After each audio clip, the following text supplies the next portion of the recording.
ఇప్పుడు మీరు బీజేపీ గురించి మాట్లాడారు కాబట్టి ప్రస్తుతం మీరు బీజేపీలో ఉన్నట్టే లెక్క కాబట్టి సో బీజేపీ గురించి మనం మాట్లాడుకుందాం.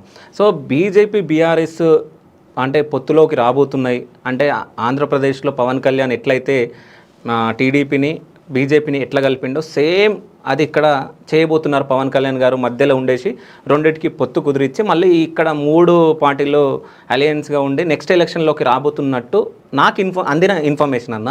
నేను తెలంగాణలో ఒక బీసీ ముఖ్యమంత్రిని. ఈ అన్న కాంపిటీషన్ ఏదైతే నడుతుందో ఈ చర్చ నిజమే. నాకు ఇప్పుడు ఫోన్ వచ్చింది అదే. ఓకే, ఇది మొదలైందటన్నా, నువ్వు చెప్పింది నిజమే, ఇది మొదలైందటన్నా అని ఆయనే ఇప్పుడు నాకు ఫోన్ చేసి ఏది బీజేపీ బీఆర్ఎస్ రెండు.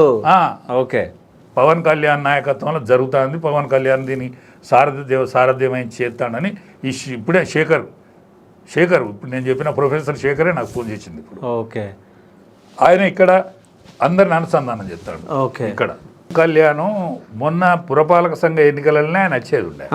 ఈ దుర్మార్గుడు కిషన్ రెడ్డి రానియలే. ఓకే, ఇప్పుడు మొన్న ఆయన అత్త రిజల్ట్ వేరే తీరుకుండు.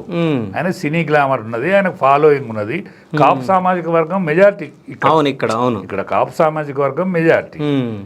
కానీ ఆయన రానియలేదు.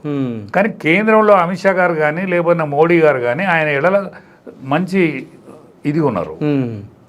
అంటే సనాతన ధర్మం ఆధారంగానే ఆయన ఆర్ఎస్ఎస్ కంటే విశ్వ హిందూ పరిషత్ కంటే అనేక పార్టీల కంటే ముందట్టున్నాడు ఆయన. అవును, అనేక మా బీజేపీ విశ్వ హిందూ పరిషత్ సంఘం కంటే కూడా ముందున్నాడు. సనాతన ధర్మం మీద ఆయన మాట్లాడినంతగా మరే వాళ్ళు మాట్లాడతలేదు. అవును అవును. పోతే ఆంధ్రాలో ఆయనే ఒక అడుగు వెనుకేసైనా త్యాగం చేసి ఆంధ్రాలో ప్రభుత్వాన్ని తీసుకురాగలిగాడు. మన ఢిల్లీ ఎన్నికలలో ఆయన ప్రచారం చేశాడు, మహారాష్ట్ర ఎన్నికలలో ఆయన ప్రచారం చేశాడు. ఒక్క ఎక్సెప్ట్ తెలంగాణలోనే ఆయనను రాణిత్తలేరు ఈ దుర్మార్గులు. అవును, ఈ దుర్మార్గులు అంటాను నేను, అనద్దుగానే అంటానా, అనాలి కూడా. సో